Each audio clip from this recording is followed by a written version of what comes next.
నమస్తే, welcome to great Andhra. మనతో పాటు ఉన్నారు సీనియర్ పొలిటికల్ అనలిస్ట్ జిఆర్ మహర్షి గారు. నమస్తే సార్. నమస్తేమా సార్, మొన్నటి వరకు దావోస్కి సంబంధించిన వార్తలు అయిపోయాయి. తర్వాత పెద్దిరెడ్డి రామచంద్రారెడ్డి గారి ఇష్యూ వచ్చింది.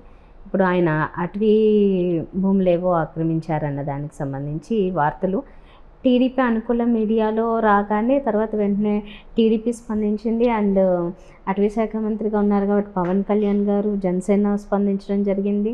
ఒక పక్కేమో పెద్దిరెడ్డి రామచంద్రారెడ్డి గారు కానీ మిథున్ రెడ్డి గారు కానీ మేమేం తప్పు చేయలేదు అంటున్నారు. క్లీన్ చిట్ ఇచ్చారు ఎవరు, చంద్రబాబు నాయుడు గారే అని ఆయన అంటున్నారు.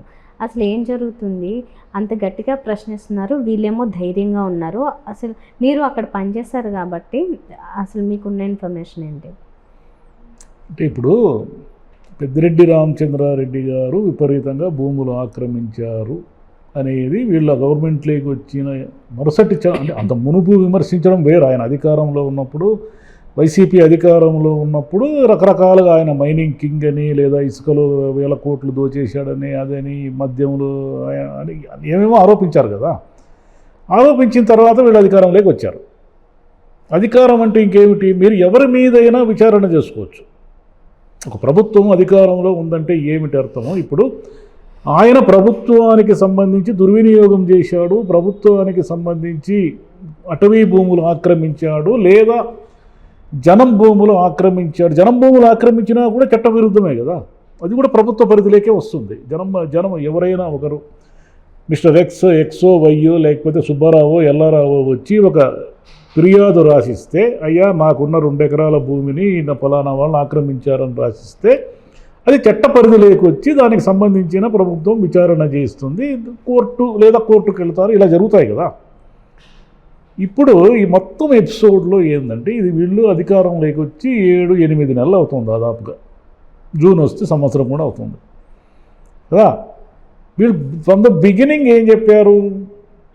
జాతరలాగా పెద్దిరెడ్డి భూ ఆక్రమణ బాధితులు అని పేపర్లో వార్తలు వచ్చాయి. పొలిటీషియన్స్ అంతా మాట్లాడినారు, మేము విచారణ చేస్తున్నామన్నారు. మదనపల్లిలో ఫైల్స్ కాల్ చేసి వీళ్ళు హెలికాప్టర్లో వెళ్ళి, టీజీపీ వీళ్ళంతా వెళ్ళి అక్కడ విచారణ చేపట్టారు. 7 నెలల తర్వాత వీళ్ళు ఏం చేశారు? ఒక సీనియర్ అసిస్టెంట్ ఎవరు ఒక గుమాస్తాని సస్పెండ్ చేశారు.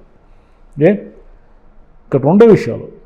మీకు పెద్దిరెడ్డి రామచంద్రారెడ్డి గారంటే భయమా, లేకపోతే మీరు చేసిన ఆరోపణలకు మీ దగ్గర ఏమీ ఆధారాలు లేవు, ఉత్కే ప్రజలను మభ్యపెట్టడానికి, ప్రజల తప్పుదారి పట్టించడానికి మీరు ఆరోపణలు చేస్తున్నారు? ఈ రెండిట్లో ఒకటైతే నిజం కదా. మీకు భయమన్నా ఉండాలి, లేదా మీ దగ్గర ఆధారాలన్నా లేకుండా ఉండాలి.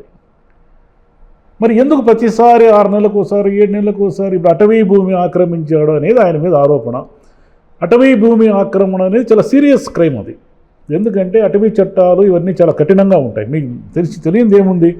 ఒక చోట ఎక్కడైనా మనం ఒక ఫ్యాక్టరీ కట్టాలన్నా, లేదా ఇప్పుడు పోలవరం ప్రాజెక్టు, దానికి ఎన్ని పర్యావరణ అనుమతులు ఉన్నాయి? అటవీ శాఖకు సంబంధించి క్లియర్ కావాలి అంటే చాలా విషయాలు ఢిల్లీ లెవెల్లో ఉంటాయి. కేంద్ర ప్రభుత్వము అనుమతులు ఇస్తేనే ఈ పర్యావరణానికి సంబంధించి మనం ఏదైనా, ఇప్పుడు ఒక ఫారెస్ట్లో మీరు ఏదైనా ఒక రోడ్డు వేయాలన్నా, ఫారెస్ట్లో ఏదైనా కన్స్ట్రక్షన్ చేయాలన్నా మీకు చట్టపరంగా అనేక అనుమతులు కావాలి, కేంద్ర స్థాయిలో అనుమతులు కావాలి. మరి ఆయన ఏమంటాడు? వీళ్ళేమంటారు? ఫస్ట్ వీళ్ళేమంటారో చెప్దాం. ఈయన పులిచెర్ల మండలంలో ఉన్నటువంటి అటవీ భూమిలో ఒక బ్రహ్మాండమైన బిల్డింగ్ కట్టుకున్నాడు, మొత్తం ఆక్రమించేశాడు. ఈయన పట్టా తీసుకుంది, అదే ఈయన కొనుక్కుంది 20 ఎకరాలకైతే అదేదో 75 ఎకరాలకు విస్తరించింది, 50 ఎకరాలు మొత్తం ఆక్రమించేశాడు అనేది వీళ్ళ ఆరోపణ. అదే కదా పేపర్లో వచ్చింది. అదే పవన్ కళ్యాణ్ ఏమన్నాడు? నేను వెంటనే చర్యను చేపడతాను, నేను వెంటనే విచారణ చేయిస్తాను, అదని ఇదని అన్నాడు. పెద్దిరెడ్డి రామచంద్రారెడ్డి గారు ఏమంటున్నారు? అయ్యా 1981లో మేము భూమిని కొనుక్కున్నాము, కొనుక్కున్న తర్వాత ఇలా ఇలా ఇలా ఈ ఆధారాలతో ఆయన డాక్యుమెంట్ సమర్పించి మేము ఇక్కడ ఉన్న రైతుల కోసము మా భూమి కోసము రోడ్డు వేయాలని కోరితే దానికి సంబంధించి కేంద్ర స్థాయిలో అనుమతులు తీసుకొని మరి రోడ్డు వేశారు అని అంటాడు. వీళ్ళేమంటారు? లేదు ఆయన ఫారెస్ట్ మినిస్టర్గా ఉన్నప్పుడు ఇదంతా ఆక్రమించేశాడు. ఆయన చేశారు కదా, వైఎస్ గారి హయాంలోనూ మంత్రిగా చేశారు, రోసయ్య గారి హయాంలోనూ మంత్రిగా చేశారు, కిరణ్ కుమార్ రెడ్డి గారి హయాంలో ఈయన లేడు, మంత్రివర్గంలో లేడు. మళ్ళీ జగన్ గారు వచ్చిన తర్వాత మంత్రివర్గంలో చేరారు, మంత్రివర్గంలో ఉన్నారు. ఇది కదా ఈ మొత్తం ఎపిసోడ్. కిరణ్ కుమార్ రెడ్డి గారికి ఈయనకి ఏమిటంటే చాలా కాలంగా ఒకే పార్టీలో ఉన్నప్పటికీ వైరం ఉంది. వీళ్ళిద్దరూ పక్కపక్క నియోజకవర్గాల్లో ఉంటారు. ఈయన పీలేరు నియోజకవర్గం నుంచి పోటీ చేస్తున్నప్పుడు అప్పట్లో వాయల్పాడు నియోజకవర్గం ఉండేది. వాయల్పాడు నుంచి ఆయన పోటీ చేసేవాళ్ళు. కాబట్టి ఈయన్ని ఓడించడానికి ఆయన ప్రయత్నించేవాడు. చాప కింద నీరులాగా మళ్ళీ ఒకే పార్టీనే వీళ్ళిద్దరు, కాంగ్రెస్ పార్టీనే. అది అందరికీ తెలుసు, చిత్తూరు జిల్లాలో అందరికీ తెలుసు ఆ విషయం. కిరణ్ కుమార్ రెడ్డికి వ్యతిరేకంగా ఈయన పనిచేసేవాడు. ఇద్దరు గెలిచేవాళ్ళు చాలాసార్లు, లేదా ఇద్దరు ఓడిపోయేవాళ్ళు. కిరణ్ కుమార్ రెడ్డి గారు ముఖ్యమంత్రిగా ఉంటే హయాంలో ఉన్నాడు కదా రోషయ్య గారి తర్వాత, ఆయన పెద్దిరెడ్డి రామచంద్రారెడ్డి గారు అటవీ భూములని అవని ఇవని ఆక్రమించి ఉంటే ఆయన వదులుతాడా? ఈయనేమంటాడు, ఆయన హయాంలో సర్వే కూడా జరిగిందయ్యా, ఏమీ లేదని తేల్చారు, ఇక మేము ఏం చేయాలి, మేము మా మీద విచారణ జరుపుకోండి మొర్రో అని అంటున్నా కూడా మీరు జరుపుకోక మీరు మమ్మల్ని ఎందుకు ప్రతిసారి కార్నర్ చేసి మేము ఇసుకలో 40,000 కోట్లు తినేసాను, మైనింగ్లో తినేసాను, లేదా భూములన్నీ ఆక్రమించేసాను, ఇవన్నీ అంటున్నారు కదా. ఇక్కడ ఏమిటంటే కీలకమైన పాయింట్ ఏమిటంటే, ఇప్పుడు రైతుల భూముల ఫారెస్ట్ నానుకుని కూడా రైతుల భూములు ఉంటాయి. అంటే ఫారెస్ట్ ఎక్కడైతే ఫారెస్ట్ ల్యాండ్ అని క్లియర్ చేస్తారో దాని పరిసరాల్లో రైతుల భూములు ఉండకూడదని రూల్ ఏం లేదు. నీకు తలకోనలో కానీ, తలకోన అంతా ఫారెస్ట్ ఏరియా కదా, అక్కడున్న పక్కన విలేజర్స్ అన్నిటికీ భూములు ఉన్నాయి. వాళ్ళ ఇబ్బందులు వాళ్ళకు ఉంటాయి. ఏనుగులు వస్తాయి, ఇవి వస్తాయి, ఫారెస్ట్ వాళ్ళతో వాళ్ళ గొడవలు ఉంటాయి. ఈ ఫారెస్ట్ వాళ్ళు ఏమిటంటే ఎక్కడ ఏ వన్యప్రాణికి కూడా వీళ్ళు హాని చేసినా కూడా చట్ట ప్రకారం నేరం అది. వాళ్ళు ఏం చేస్తారు, అడవి పందులు వస్తాయని ఇవి పెడతారు, కరెంటు పెడతారు. కరెంటు పెట్టినప్పుడు పొరపాటున ఏనుగులు చచ్చిపోయే సంఘటనలు చాలా ఉన్నాయి. ఆ రైతులందరూ కేసుల్లో ఇరుక్కుంటారు. పెద్దిరెడ్డి రామచంద్రారెడ్డి గారి భూములు ఆనుకొని అటవీ ప్రాంతం ఉందా, లేదా అటవీ ప్రాంతంలోనే ఈయన ఆక్రమించాడు, అటవీ ప్రాంతంలో ఆక్రమించాడనేది ఆరోపణ. లేదయ్యా బాబు నేను కొనుక్కున్నాను, ఇదిగో డాక్యుమెంట్స్ అని ఆయన. అటవీ ప్రాంతంలో ఉన్న అడవికి సంబంధించిన భూములని కొనుక్కోకూడదని రూల్ ఏం లేదు. అది ప్రైవేటు వ్యక్తుల భూముల కిందకి వస్తాయి కదా, కొనుక్కోవచ్చు. ఆయన మంత్రివర్గంలో మీరు ఫారెస్ట్ మంత్రిగా ఉన్నారు కాబట్టి మీరు మొత్తం ఆక్యుపై చేసేసారనేది వీళ్ళ ఆరోపణ. చట్టం ఎవరి వైపున ఉంది? చట్టం ఎవరి చేతుల్లో ఉంది? ఇప్పుడు తెలుగుదేశం ప్రభుత్వం, కూటమి ప్రభుత్వం చేతుల్లో ఉంది. అంటే చట్టం మీ చేతుల్లో ఉంది, అధికారులు మీ చేతుల్లో ఉన్నారు, రెవెన్యూ డిపార్ట్మెంట్ మీ చేతుల్లో ఉంది, పోలీసులు మీ చేతుల్లో ఉన్నారు. చంద్రబాబు నాయుడు గారికి, పెద్దిరెడ్డి రామచంద్రారెడ్డి గారికి కూడా కాంగ్రెస్ పార్టీ, మన తెలుగుదేశం పార్టీ పుట్టినప్పటి నుంచి వాళ్ళిద్దరికీ వైరం ఉంది. వైరం అంటే ఎందుకంటే వైరము, ఈయన చంద్రగిరి నియోజకవర్గం, ఈయన సొంత నియోజకవర్గం. అంటే కుప్పం ఈయన షిఫ్ట్ అయిపోయాడు, అది వేరే విషయం. కానీ ఈయన సొంత ఊరు ఏది? చంద్రగిరి. చంద్రగిరిని ఆనుకొని ఉన్నటువంటి నియోజకవర్గం పీలేరు. అంటే పక్క నియోజకవర్గాల్లో ఉన్నవాళ్ళు వీళ్ళిద్దరూ. ఎప్పుడో వీళ్ళు యూనివర్సిటీ లెవెల్ నుంచి వీళ్ళిద్దరికీ ఏదో వైరం ఉందని వార్తలు వస్తాయి. మరి పెద్దిరెడ్డి రామచంద్రారెడ్డి గారు భూములన్నీ ఆక్రమించేసి ఉంటే, ఆయన భార్య పేరుతో భూములు ఉన్నాయి, ఆయన పేరుతో భూములు ఉన్నాయి, తమ్ముడు పేరుతో భూములు ఉన్నాయి, ఆయన దౌర్జన్యం చేస్తాడు, అసలు ఆడు ఎవరిని రానియడం, ఆయన ప్రత్యేకమైన సామ్రాజ్యం ఉంది, ఇవన్నీ చెప్తున్నారు కదా. ఇవన్నీ చెబుతున్నప్పుడు మీరు ఎందుకు అవన్నీ చెప్తారు? మీరు ప్రతిపక్షంలో ఉన్నప్పుడు ఆరోపణలు చేస్తే సరే, మీరు గెలవడానికి ఆయన మంత్రిగా ఉన్నాడు కాబట్టి ఆయన మీద ఆరోపణలు చేశారంటే అర్థం ఉంది. ఇప్పుడు ఎందుకు ఆరోపణలు చేస్తున్నారు మీరు? మీకేం అవసరం ఇప్పుడు ఆరోపణలు చేసేకి? చట్టమే మీ చేతుల్లో ఉంది కదా. నిజమే, ఆయన 70 ఎకరాల భూమిని ఆక్రమించాడు, 70 ఎకరాల భూమిని ఆక్రమించాడు అనే దానికి ఇది సాక్ష్యాలు, ఇవి ఆధారాలు. మీ పత్రికల్లో రాస్తున్నప్పుడు మీరు కనీసం ఆధారాలు లేకుండా రాస్తున్నారా? గుడ్డిగా రాస్తున్నారా? ఊరికే సర్వే నంబర్లన్నీ కూడా నోటికొచ్చిన సర్వే నంబర్లు పెట్టి వార్తలు రాస్తున్నారా? మీరు వార్తలు రాస్తున్నారంటే మీ దగ్గర ఏవో ఆధారాలు ఉన్నాయనే కదా అర్థం. మరి ఆధారాలన్నింటినీ ఇక్కడ ఫ్రేమ్ చేసి కేసు ఫైల్ చేసి చట్టపరంగా ఇదిగోనండి, ఇది ఈ రూల్స్ ప్రకారం ఉండాల్సిన భూములన్నీ ఈ రూల్స్ ఇతను ఉల్లంఘించి ఈ మొత్తం ఆక్రమించేసినాడు అనేది మీరు కేసు పెట్టండి. కేసు పెట్టి మీ భూములన్నీ స్వాధీనం చేసుకోండి. మీరు ఎవరైతే ప్రభుత్వ భూములను ఆక్రమించారంటే రామచంద్రారెడ్డి గారు, ఆయన కుమారుడు మిథున్ రెడ్డి గారు ఆక్రమించారు, ఆయన భార్య పేరుతో కూడా భూములు ఉన్నాయి అనేది కదా మీరు చేసిన మొదట ఒక 5-6 నెలల క్రితం చేసిన ఆరోపణ. దానికి మిథున్ రెడ్డి గారు కూడా ప్రెస్ మీట్లు పెట్టి చెప్పారు కదా, అయ్యా మీరు చేసుకోండి స్వామి, మీరు మా మీద విచారణ చేసుకోండి, మీ ఇష్టం వచ్చిన విచారణ చేసుకోండి, మేము భూములు ఆక్రమించారని తేలితే మా మీద కేసులు ఫైల్ చేయండి, ఆ భూములు స్వాధీనం చేసుకుని అప్పుడు ఆయన చెప్పాడు, ఇప్పుడు ఈయన చెప్పాడు. మరి ఇంతకంటే ఏం చేస్తారు ఎవరైనా? చెప్పారు, నీకేమిటి మరి భయమా? మీ దగ్గర ఆధారాలు లేవా? భయం అయితే మిమ్మల్ని చేయగలిగింది ఏమీ లేదు. ఎందుకంటే ప్రభుత్వంలో ఉన్న వాళ్ళే భయపడితే వ్యక్తులకి ఇక మీరు ఎందుకు మౌనంగా గమ్మున ఉండండి, ఎందుకు మాట్లాడతారు పొద్దుస్తమానం ఆరోపణలు. అసలు మీరు నిజంగా నవ్వులాటగా ఉంటుంది అది.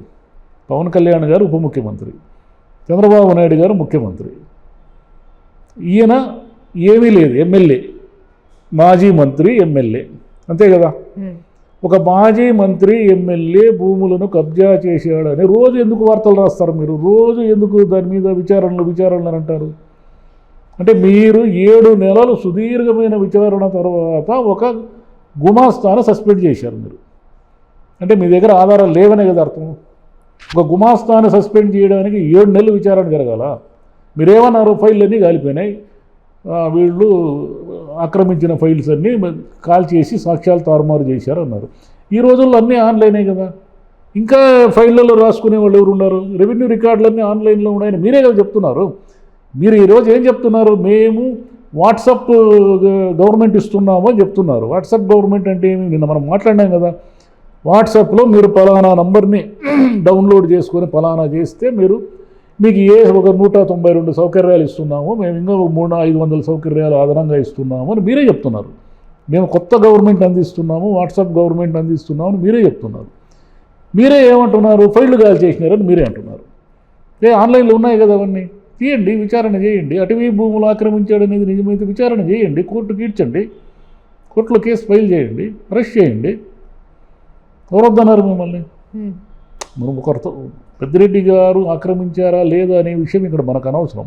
మీరు ఎవరి మీదైనా ఆరోపణ చేయండి. ఒక ప్రభుత్వ అధినేతగా కనీసం నిరూపించలేనప్పుడు ఎందుకు ఆధారాలు లేనప్పుడు ఎందుకు ఆరోపణలు చేస్తారు? ఆరోపణలు చేసినప్పుడు నిరూపించండి.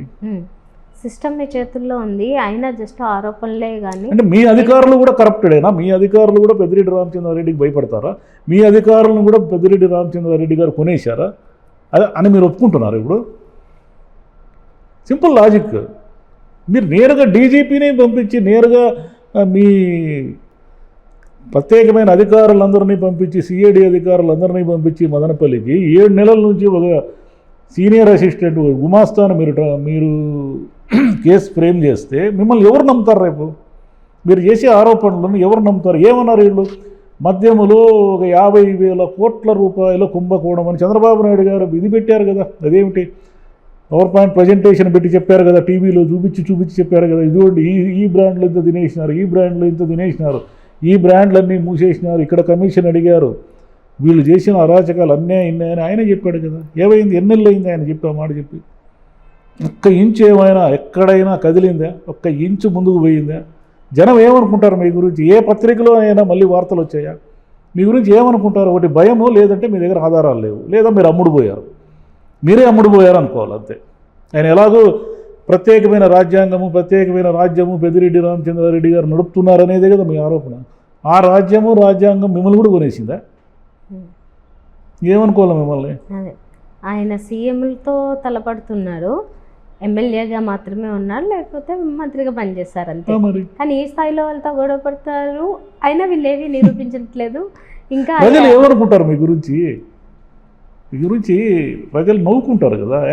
వాళ్ళ ఊరికే ఆరోపణలు చేస్తారు. వీళ్ళు ఏదో పెద్ద 1/2 పేజీలు వార్తలు రాసి ఫోటోలు వేస్తారు, మళ్ళీ వీళ్ళు దాంట్లో ఇంకేం మాట్లాడరు, వాళ్ళు ఏం మాట్లాడరు. ఊరికే జాతరలాగా భూబాధితులు వచ్చారు పెద్దిరెడ్డి రామచంద్రారెడ్డి మీద ఫిర్యాదు చేయడానికి మదనపల్లి సబ్ కలెక్టర్ ఆఫీస్కి అని రాశారు కదా.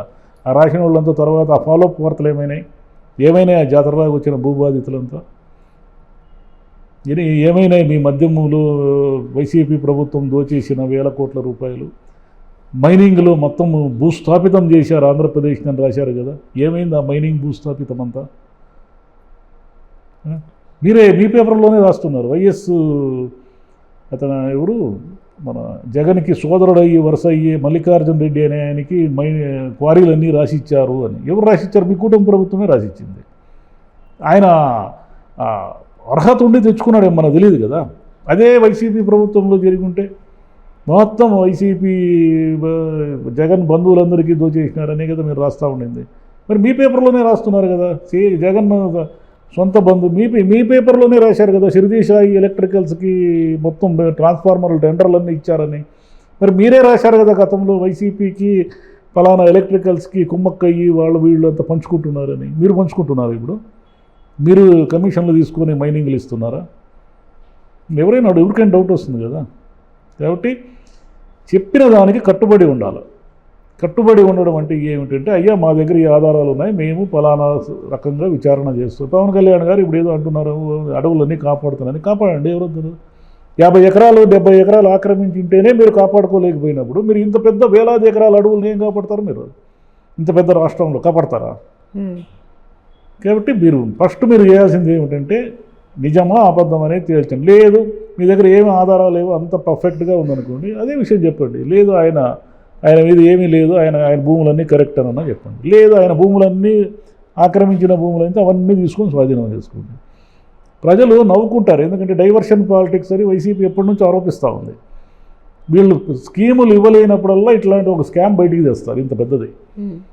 స్కీముల గురించి ఎవరు మాట్లాడుకోకుండా మొత్తం ఇట్లా మనం యూట్యూబ్ ఛానల్లో కూడా ఇట్లా మాడుతూ ఉంటాం. ప్రజలు స్కీముల మీద అసహనంగా ఉన్నారు, రైతులు కోపంగా ఉన్నారు. ఇది వాస్తవం. గవర్నమెంట్కి డబ్బులు లేవు ఇచ్చేదానికి. చంద్రబాబు నాయుడు గారే ఒప్పుకుంటున్నారు, మా దగ్గర డబ్బులు లేవా, మేము ఇప్పట్లో ఇవ్వలేమని. ఇది నడుస్తూ ఉంది చర్చ. రేపు పొద్దున బడ్జెట్లో వీళ్ళకి ఏమి ఇస్తారో మన ఆంధ్రప్రదేశ్కి తెలియదు. ఊరికే మోదీ గారితో సాన్నిహిత్యము, కూటమి ప్రభుత్వం అని తీరా చూస్తే ఏమి ఇస్తారో. అప్పులు ఇస్తే ఏం ప్రయోజనం? అప్పులు మళ్ళీ కట్టద్దా? అప్పులు ఏముంది, మనకు రోజు ఫోన్లు చేస్తుంటారు కదా, సార్ మీకు కార్ లోన్ కావాలా ఇస్తాము, లేకపోతే వెహికల్ లోన్ కావాలా ఇస్తాము, మీరు ఇల్లు కొనుక్కుంటారేమో చెప్పండి ఇస్తాము. అప్పులు పుట్టేది చాలా సులభం. ఇప్పుడు కట్టడమే కష్టం, కట్టడమే అసాధ్యం. అంటే గవర్నమెంట్ మామూలు మనుషులు మనలాంటి వాళ్ళకే అప్పులు పుడుతున్నప్పుడు గవర్నమెంట్కి ఎందుకు పుట్టవు అప్పులు? బ్రహ్మాండంగా పుడతాయి. ఇంకొక 1,00,000 కోట్లు కూడా అప్పు చేయొచ్చు. ఇప్పటికే 70,000 కోట్లు అప్పు చేశారు 7 నెలల్లో. ఇంకొక 1,00,000 కోట్లు అప్పు చేయొచ్చు నెక్స్ట్ ఇయర్ కల్లా. దానివల్ల ప్రయోజనం లేదు. మీరు బడ్జెట్లో కానీ లేదా మోదీ ప్రభుత్వం నుంచి ఏం తెచ్చుకుంటారో రేపు చూద్దాం. కాబట్టి ఊరికే ఆరోపణలు చేయడం టైం వేస్ట్.